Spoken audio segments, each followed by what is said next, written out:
Hi everyone, I'm Asbestos Attorney Justinian Lane, and today I have a couple of artifacts from the 1800s that I wanted to show you.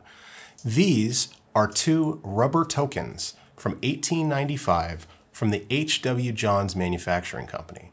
Now, H.W. Johns was kind of like the Henry Ford of the asbestos industry. If it hadn't been for him, there might not have ever been an industry. And I'm not saying that as if it's a bad thing. Now today, if you get store credit, they just give you a gift card. But back in the 1890s, they didn't have such a thing as gift cards. So they had these. These would be hard rubber tokens.